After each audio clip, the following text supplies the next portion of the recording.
可是问题就在于说，内部没有人要蓝白没有要跟你们团结啊。不是，所以我刚刚在讲，总统正在做一切的一个努力，好，包括像最近韩院长18号要去代表总统要去美国出访，要去参加这个川普总统的一个就职的一个典礼，要喝咖啡。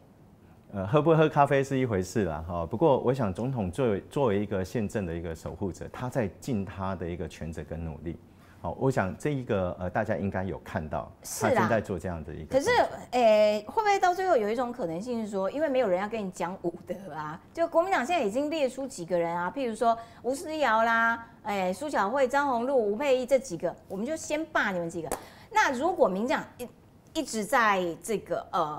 觉得不要再升高紧张的对立气氛的话，那会不会到最后反而被罢掉的是民进党的立委？然后民进党已经人数比不上人家，又少几席了。我想其实你刚刚在提到的这个都是一种就是说推演或者说一种猜测。对啊，最坏的状况要先想好啊。但我要讲的是说，回过头来，民进党的那个本质，或者民进党要守护的那个价值到底是什么？国民党可以不仁，但民进党不能不义呀。对，他可以乱搞台湾的这种宪政，或者他可以他甚至可以把整个立法院都搞砸了，或者把它摧毁了。民进党不能这样干啊！民进党如果这样干的话，那我们跟国民党有什么不一样？对不对？那所以刚刚在提到这个事情，我觉得大家不要就是说，当然这个推演到极致，大家会很焦虑。但刚刚在讲。对你一定会很焦虑嘛，因为国民党这种搞法从来没有过的，整个社会气氛都已经火快盖不住了。所以其实这个某种程度也会让我们的社会上的理性公民大家去了解，国民党在上一次选举的时候，他怎么讲？他说：“哦，你给我选票，我的目的是要制衡民进党。”那现在大家看到的，他不是制衡，他是拿大家给他的权利，然后再扩大。无限的扩大，然后在这个甚至是背后可能有其他的一个力量，然后再摧毁台湾的一个民主的一个机制，这个要让台湾社会大家可以了解。那最重要的还是公民的力量，因为民主社会，人家讲说当家作主嘛，人民要能够判断做主，这个其实是很重要的一件事情。一直在说服我教习那个。我看到很多网络的那种乡民的怒火，可是我还是觉得啦，礼貌是留给值得的人啦。就是有人对你不礼貌的时候，你是何必这么的客气、温文儒雅啊？我觉得当然是这样子。你刚刚在讲说，因为大家很气愤嘛，对不对？站在个人的角度，因为你知道我主持节目的聊天室啊，哇塞，那个整个怒火要爆炸，一发不可收拾。是当然，不过越在这种时刻，其实大家可能更冷静一点，因为这个挑战不只是民进党，这个挑战其实是整个台湾的民主制度，那这一关必须要过。那刚刚在讲我们现在在宪政程序上面所走的这一切，以前都没碰过。我们以前哪有像今年对不起，像去年的时候10月份这个宪法法庭没有碰过吧，对不对？然后你也没有碰过那个什么违宪滥权一提那么多法案的，没碰过吧？你也没有碰过说立法院法案3读通过了，然后他临时这个国民党的2个召委行了一个这个公函一个简单的一个函给立法院院长，然后立法院院长就把它 hold 住，然后不送出立法院。所以现在发生的所有的这些一切事情，以前都没碰过，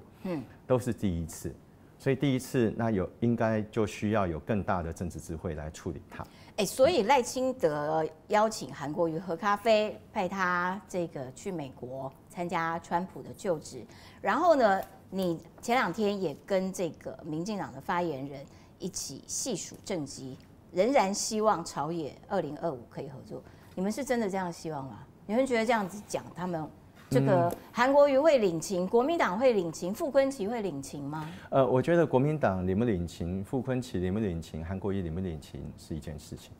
但民进党作为执政党，这个高度我们必须要有。而且这样子的一个态度，我们也必须要有，因为总统其实一直在讲，他有一个很重要的一个责任，就是团结台湾。好，那这个对手或者说包括在野的一个政党，他们要怎么恶搞，这个就让老百姓大家自己去看在眼里，然后自己去判断。但是站在执政党或者站在总统的一个高度，这个是我们必须要守住的。可是团结台湾这件事情啊，我觉得啦，就是说府院党跟党团的沟通平台到底顺不顺畅？要不然现在我觉得有很多人看起来是府院党团四肢嘛，人的四肢有点手脚不太协调，是怎么回事啊？我觉得刚刚已经提过了嘛。对啦，对民意代表那个党团或者说个别委员，他们在第一线，在这个承受很多的压力，那在跟国民党在这个在守护的时候，你看国民党现在真的，我就常常讲，他现在变成帮派化，变成暴力化，而且像你讲不讲道理，打架你们都打输是怎样？不是，大家如果年轻的朋友可能不太记得，但是以前立法院吵架那个是大家还就是说有一点这个所谓还有一些基本的尊重跟礼貌啦。那打有时候其实是一个表态或者一个动作，不会真的打。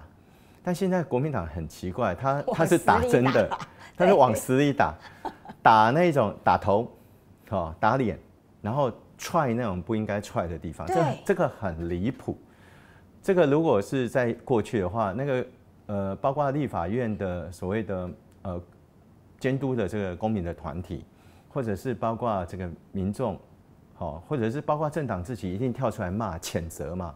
你用这个暴力，而且是真的打到受伤打到有轻微脑震荡，打到受伤，然后打到这个，其实我现在还有很多民进党的立法委员现在还在复健呢，对，但是因为这个立法院它是国会啊，所以在里面的这些肢体的冲突或者动作。所谓的他常常会陷入一种所谓的免责这个题上面，对啊，所以你也很难去究责，甚至包括我们部分的委员他有提告，对，但是他常常其实是最后是不了了之，也没有办法得到一个公正的一个真的这个所以就不能说一个一个告，每一案都告，因为看起来民进党的伤兵不少啊。他当然可以告啊。但是这个告了之后包括这个检察体系，或者说到最后，他还是因为是在国会，所以这个是现在在立法院里面实际发生的一个状况。那刚刚回过头来还是讲吧，大家看了就很，对不对？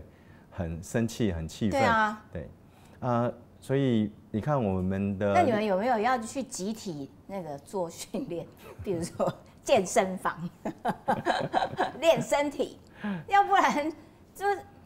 就是每开一次会就伤兵一堆，然后下一次开会再上一堆，民党没几席，51席，那这样不就伤光了？所以我刚刚在讲，所谓这个以暴制暴不是好事情，所以我才说礼貌要留给值得的人嘛。对所以大家去判断这个国民党。跟这个民众党，他们值不值得大家给他们这样子的一个支持嘛？哎呦，我都一直在鼓吹暴力，不可以，主持人不可以这样，喝一口水。